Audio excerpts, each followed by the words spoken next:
Nobody really cares how much you know until they know how much you care, right? It doesn't matter what you know. It doesn't matter what you think you know. It doesn't matter how beneficial what you know is supposed to be to the person to whom you're conveying it to. It really doesn't matter until that person knows how much you care about his or her situation, until that person knows how much you really want to provide a solution, until that person know how much you care for him or her. Really, it doesn't matter what you know, it doesn't matter how much you know. So you want to keep that in mind when you're relating with people, right? People don't just want to be in a relationship with you or to relate with you or even do business with you if the only thing they are cognizant of is the fact that you know a lot. They want to know how much you care for their problems, how much you want to provide solutions, what exactly you want to solve, right? And to that effect, I want to give us some principles with which, if we work, we can actually build better relationships with others. Because here's what you want to understand: everything you want, everything you could get, is in the hands of somebody somewhere. And you want to have a good personality, you want to build good communication prowess, right? You want to be somebody who can be respectable, and you want to be somebody who can be relatable. You don't just want to be somebody who people come to just only solely because of the value you offer, even if that is paramount, that is actually important. But to continue or derive fulfillment in any endeavor, really, there is need for respecting personality, right? So people don't only do business with ideas, they do business with people. I want you to get that. Whenever you're striving towards your goal, you want to understand that people don't really do business with just your ideas. They do business with you, the figure, your personality, your belief systems. There is something Simon Sinek calls the golden circle, right? And it's just a picture of it. It's like three layers of circles. So an outer layer, a second layer, and then a core layer. Now in the core layer, he represents it with the word why. The second layer, he represents with the word how. And then he comes out to represent it with the word what. So when you're moving towards your goal, you want to make sure that your communications are on the basis of why. Because people are more influenced with emotions, right?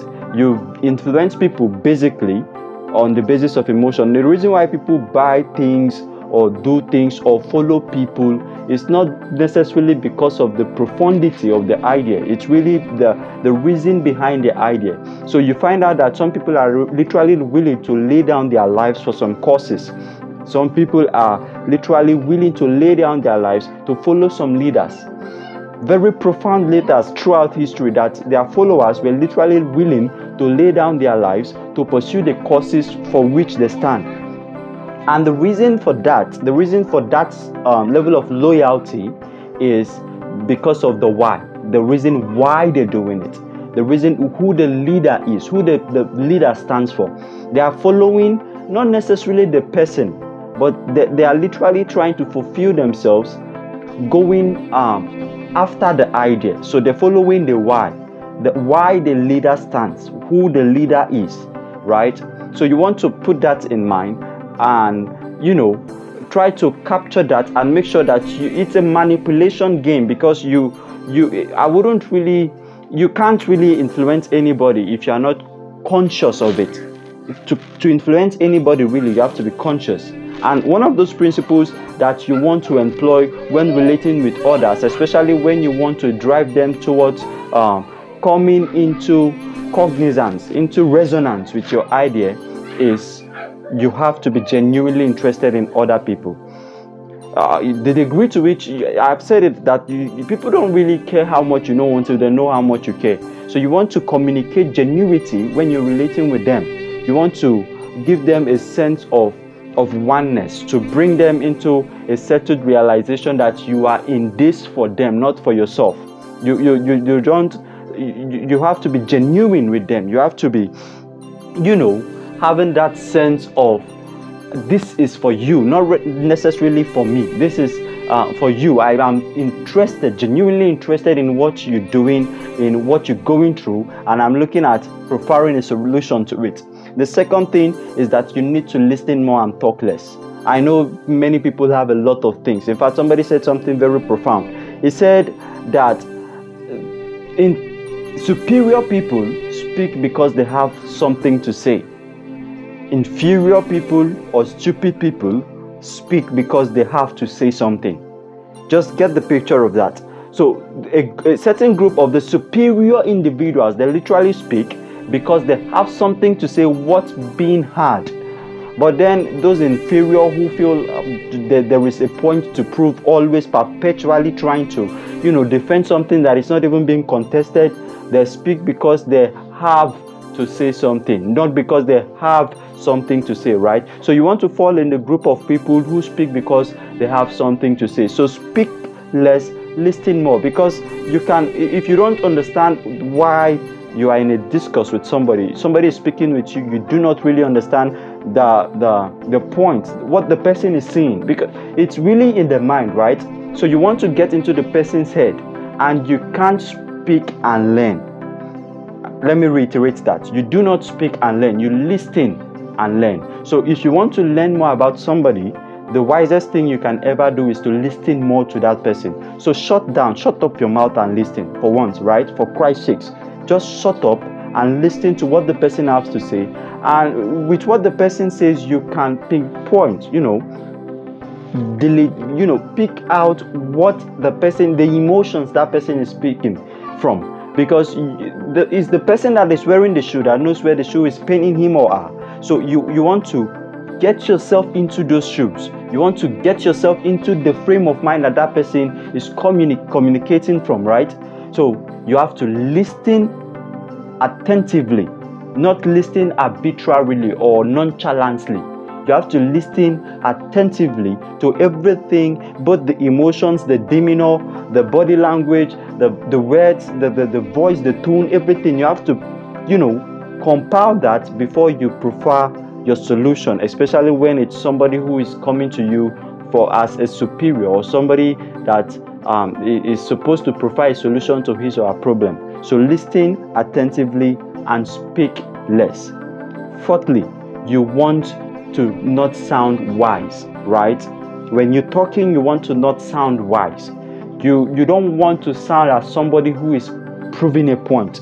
You don't want to sound as somebody who is speaking only to satisfy his or her own ego, the body of knowledge you have. You don't want to sound as if you're trying to prove your status of intelligence, your IQ, your level of IQ. You want to sound as somebody who is relating in the same frame of emotion with the other person that you are conversing with, right? So don't try to prove any point. Don't try to sound wise. Don't sound as if you have a certain sum of superiority over the person you are communicating with. It's not wise. It's not something you should do, because that really, trust is formed when there is resonance. Trust is formed when somebody can actually identify his or her state with you, right? This feeling of rapport, that's what it's called. You want to build rapport. So you don't want somebody to pick up that sense of, okay, are you speaking using too many expletive words to prove vain points that are not really, providing solution to my problem, but are only feeding us on his or her own ego. So you don't want to be that person. So speak straight from your heart, not from your head, right?